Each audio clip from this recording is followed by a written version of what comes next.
நம்ம சாப்பிட்ற ஒவ்வொரு அரிசி நெல் மணிலையும் வந்து யார் சாப்பிடணும் அப்படின்னு வந்து எழுதியிருக்கும். நீங்கள் இப்போ சாப்பிடணும்னு நினச்சா கூட அந்த அரிசி நீங்கள் சாப்பிடணுன்னா தான் அது உங்களுக்கு வரும். அந்த மாதிரி இந்த பாட்டு இவங்க தான் பாடணும் அப்படின்னு எழுதியிருக்குன்னா அதை நம்ம பாட போகிறோம். அவ்வளோதான். There is nothing to go behind it. எல்லாருமே அவங்களுடைய விஷயங்களை வந்து ஆன்லைனில் போஸ்ட் பண்ணுறாங்க. ஸோ அதை பார்த்துட்டு உங்களோட quality of your work and the followers you have வந்து இட்ஸ் கெட்டிங் டிட்டர்மின்டு. ஸோ அவங்களுக்கு ஒரு ஞாபகமும் வரும். என்னோட ஒர்க் இது, என்னோட இண்டிபெண்டன்ட் சாங் இது. If they require they will call you. When you are called you give your best. I don't think anything more then that is necessary.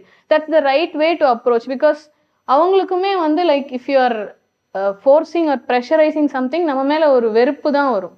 கொஞ்சம் வருஷம் முன்னாடி எடுத்தீங்கன்னா the only way to showcase your talent was only film music. I mean many years ago. But இப்போ we have so many things. We have so many platforms. And also இன்னொரு இம்பார்ட்டன்டான question regarding the complete industry பத்தி நான் கேட்கணும்னு நினைக்கிறேன்னா, how does politics play இங்க actually இருக்கா? ஏன்னா இப்போ ஒரு பர்டிகுலர் இன்சிடென்ட்டை பத்தி கேட்கலாம் அப்படின்ட்டுனா, திரௌபதி படத்துக்குள்ள ஒரு நீங்க பாடியிருக்கீங்க. இதுக்கு முன்னாடி திரௌபதி படத்துல ஒரு பிரச்சனையும் நடந்துச்சு அந்த ஒரு சிங்கர் ரிலேட்டடா. அதெல்லாம் நீங்க எப்படி ஹேண்டில் பண்றீங்க? இல்ல இதுல நான் என்ன சொல்றதுக்கு இருக்கு, நான் எதுவும் சொல்றதுக்கு இல்லை. ஆக்சுவலா என்னன்னா, அந்த பாட்டு வந்து ஹிந்தி, தெலுங்கு அண்ட் கன்னடா நான் பாடியிருந்தேன் ஃபர்ஸ்ட். அதுக்கப்புறம் தமிழ் வந்து டைரக்டர் மோகன்ஜி சார் அப்புறம் ஜிப்ரான் 2 பேருமே வந்து தமிழ் வந்து நான் பாட சொல்லி என்னை கூப்பிட்டாங்க. நான் பாடி கொடுத்துட்டேன். நிறைய பாடியிருக்கேன் நான் ஆல்ரெடி ஜிப்ரானுக்கு. ஸோ வந்து அவங்களுக்கு ஆல்ரெடி இந்த இதே பாட்டை வந்து நான் ஹிந்தி, தெலுங்கு அண்ட் கன்னடாவில் பாடியிருக்கேன்ல. ஸோ அதனால என்னையே அவங்க வந்து தமிழ்லையும் வந்து பாட சொல்லி கூப்பிட்டாங்க. நான் பாடிட்டேன். So you are ready. என்ன இருந்தாலும் எனக்கு ஒர்க் அவ்வளோதான், just work. Okay. What if இதுல ஒரு கான்ட்ரோவர்சி உங்களுக்கு வந்திருந்துச்சுன்னா ஒருவேளை அதை எப்படி ஹேண்டில் பண்ணிருப்பீங்க? இல்ல இதுல நான் I have nothing to do with it because I have nothing to comment also about it. என்னை கூப்பிட்டாங்க, வாட் எவர் இட் இஸ், என்னை கூப்பிட்ற இடத்துல நான் பாடி கொடுத்துட்டேன். What ever best I can do I did it. And அவங்க 2 பேருக்குமே என் மேல ஒரு ஃபெய்த் இருந்தது. அண்ட் ஆல்ரெடி நான் வந்து ஹிந்தியில், தெலுங்கு அண்ட் கன்னடா வந்து நான் பாடியிருந்தேன். ஸோ என்னை கூப்பிட்டாங்க, நான் பாடினேன். அவ்வளோதான். Nothing else actually.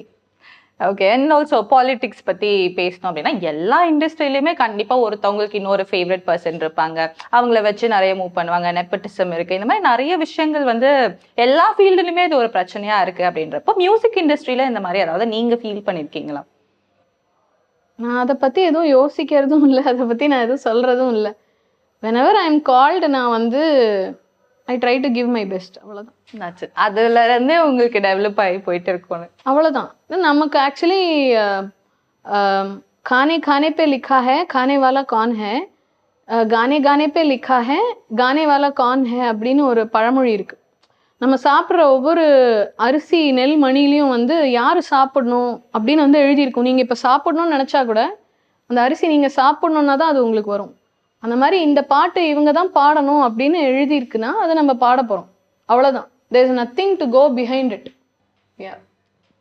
Opportunity seek பண்ணுறதுக்காக ஏதாச்சும் யார்கிட்டயாச்சும் நீங்கள் போயிட்டு எனக்கு ஆப்பர்ச்சுனிட்டிஸ் வேணும், எனக்கு இது பண்ணுவேன், நான் அது பண்ணுவேன், அப்படி ஏதாவது ட்ரை பண்ணிருந்த சான்ஸ் காலங்கள் கண்டிப்பாக ஒரு ஃப்ரெஷராக நம்ம ஸ்டார்ட் பண்ணும்போது அப்படி பண்ணியிருந்திருக்கோம். அந்த டைமில் நான் ஸ்டார்ட் பண்ணும்போது அப்போ ஆக்சுவலி அந்த சிடி கொடுக்குற இதுதான் வந்து அப்போ அந்த டைம்லலாம் சிடி தானே கொடுப்பாங்க. நான் நல்லா பாடுவேன், என்னோட டெமோ சிடி இந்தாங்க அதெல்லாம் ஒரு டைம் ஆக்சுவலி. அப்புறம் நெட்டு டேக் ஓவர் பண்ணப்புறலேருந்து there is nothing like that.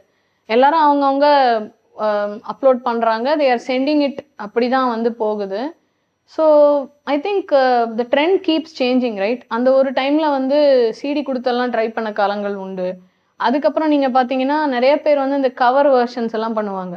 அந்த கவர் மூலமாக யாராவது ஏதாவது கூப்பிடுவாங்களா, அது ஒரு டைம் போச்சு. அதுக்கப்புறம் அந்த சேனல்லேருந்து பாட வைக்கலாமா, அது ஒரு டைம் போச்சு. அப்புறம் வந்து லைக் இன்சார்ஜஸ் சொல்கிறாங்க, அந்த மாதிரி இதை மாதிரி டைம் கீப்ஸ் சேஞ்சிங். பட் இப்போ இருக்கிற ட்ரெண்ட் பார்த்தா it's actually a very healthy trend. ஏன்னா வந்து எல்லாருமே அவங்களுடைய விஷயங்களை வந்து ஆன்லைனில் போஸ்ட் பண்ணுறாங்க.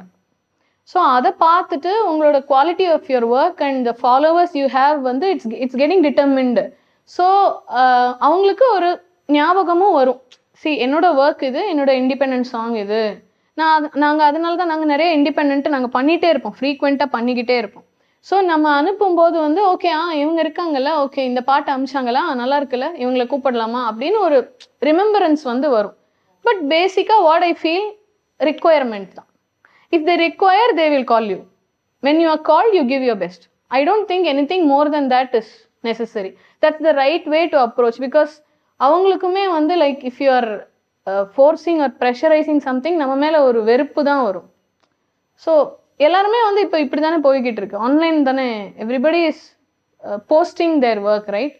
ஸோ அப்படி தான் வந்து போய்கிட்டு இருக்கு. இப்போ ரீசெண்ட் வந்து நாங்கள் பண்ண ஒரு இண்டிபெண்டன்ட் சாங் வந்து இப்போ வைரல் ஆயிடுச்சு, அவகாச்சின்னு சொல்லி 2 மில்லியன் வியூஸ் கிராஸ் ஆயிடுச்சு.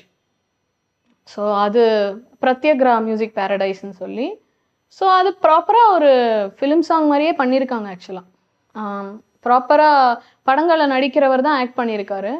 அண்ட் எல்லாருமே இருக்காங்க, director, choreographer, everybody is there. So அந்த பாட்டு இப்போ சூப்பர் ஹிட் ஆயிருக்கு. இப்போ 2 மில்லியன் வியூஸ் கிராஸ் ஆயிடுச்சு அது.